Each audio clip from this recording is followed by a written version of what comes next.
بسم اللہ الرحمن الرحیم۔ السلام علیکم۔ رب ضرور سنتا ہے۔ ایک عادل بادشاہ شدید پریشان تھا۔ اس کی سلطنت بہت وسیع تھی۔ خزانے سونے چاندی سے بھرے ہوئے تھے۔ لشکر میں ہاتھی اور سپاہی تھے۔ رعایا اس کی عدل کی معترف تھی، مگر اس کا دل بے چین تھا۔ اسے راتوں کو نیند نہیں آتی تھی۔ کھانے میں اسے مزہ نہیں آتا تھا۔ اس کا چہرہ زرد پڑنے لگا۔ طبیبوں نے ہر ممکن علاج کیا، قیمتی دوائیں اور نسخے دیے، لیکن کوئی افاقہ نہ ہوا۔ وزیر نے ادب سے عرض کیا، شہر سے باہر ایک بزرگ رہتے ہیں۔ لوگ کہتے ہیں ان کی دعا قبول ہوتی ہے۔ شاید آپ وہاں جا کر دعا کریں۔ بادشاہ نے تعجب سے سوال کیا، کیا میں خود دعا نہیں مانگ سکتا؟ وزیر نے عاجزی سے جواب دیا، دعا خزانے سے نہیں، دل سے ہوتی ہے۔ یہ بات بادشاہ کے دل میں اتری۔ اسی رات اس نے سفر کا ارادہ کیا۔ اس نے سادہ لباس پہن لیا۔ وہ تنہا گھوڑے پر روانہ ہوا۔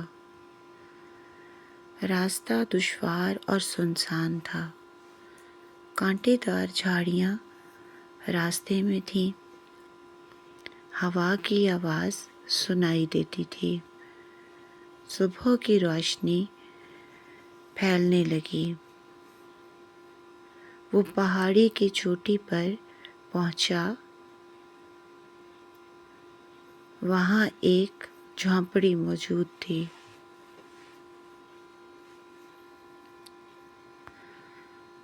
جھونپڑی کے پاس ایک چشمہ، بہتا پانی شفاف اور ٹھنڈا تھا۔ ایک بزرگ زمین پر بیٹھے تھے۔ ان کی داڑھی سفید اور چہرہ روشن تھا۔ ان کی آنکھیں بند تھیں۔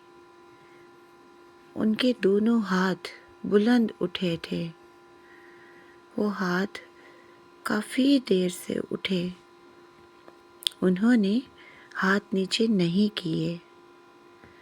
بادشاہ ادب سے قریب آیا۔ وہ گھٹنوں کے بل بیٹھ گیا۔ اس نے آہستہ سے سوال کیا، آپ نے ہاتھ کیوں اٹھا رکھے ہیں؟ بزرگ نے آنکھیں کھول کر دیکھا۔ انہوں نے بادشاہ کو پہچان لیا۔ انہوں نے نرمی سے جواب دیا، میں نے اپنے رب سے دعا کی۔ میں نے اس سے اس کی رضا مانگی۔ میں نے اور کچھ نہیں مانگا۔ جب میں نے دعا مانگی، میرے دل میں کامل یقین پیدا ہوا۔ مجھے یقین ہوا کہ رب سن رہا ہے۔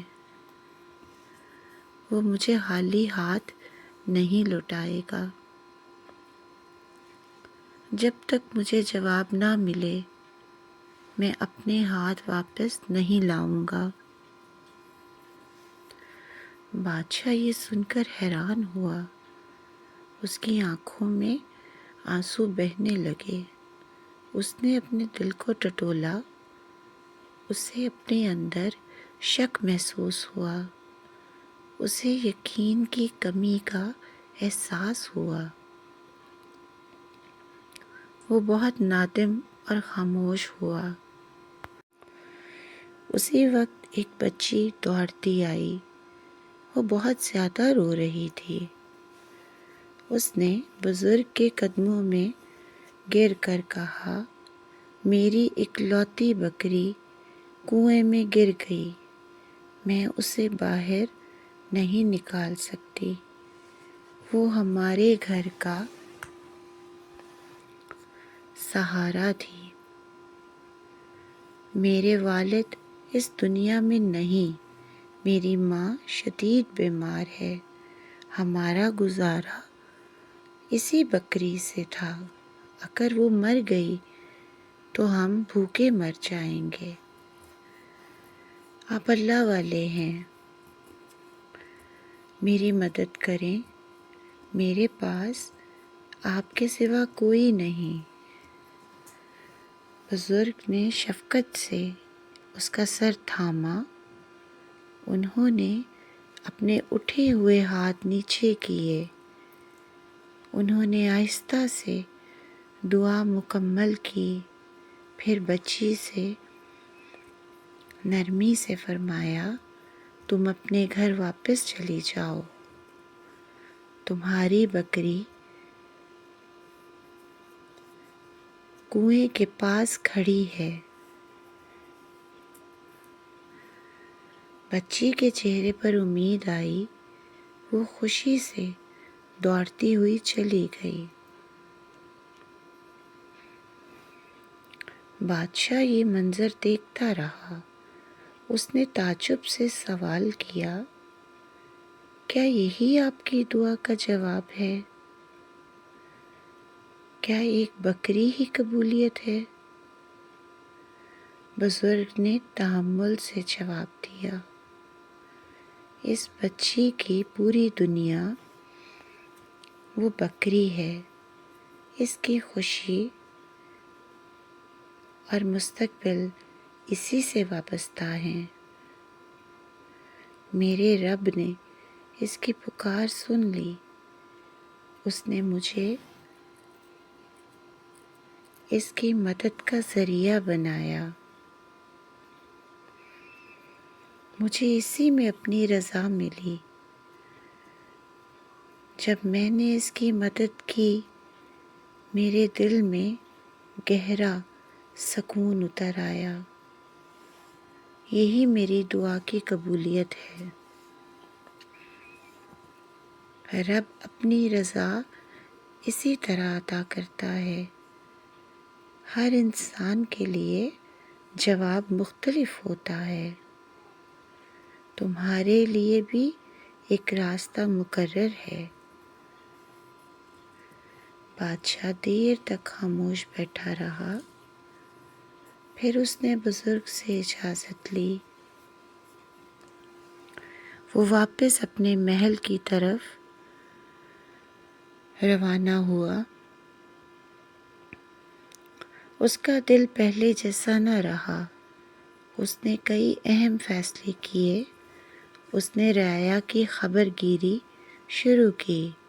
اس نے ہر کنویں پر منڈیر بنائی تاکہ کوئی جانور یا بچہ نہ گرے۔ اس نے یتیموں کے لیے گھر قائم کیے۔ اس نے غریبوں کی مدد کا انتظام کیا۔ لوگوں نے اس میں تبدیلی محسوس کی، مگر وہ جانتا تھا کہ وہ بیدار ہوا ہے۔ اسے یقین ہو گیا تھا، دعا یقین اور صبر کا نام ہے۔ رب ہر پکار کو سنتا ہے۔ وہ اپنے بندوں کو خالی نہیں لوٹاتا۔ قبولیت کا انداز مختلف ہو سکتا ہے، مگر رب ضرور سنتا ہے۔ اگر آپ کو یہ کہانی پسند آئی ہو تو اپنی رائے کا اظہار کمنٹ میں ضرور کیجیے گا۔ اللہ پاک ہم سب کا حامی و ناصر ہو، آمین ثم آمین۔ جزاک اللہ۔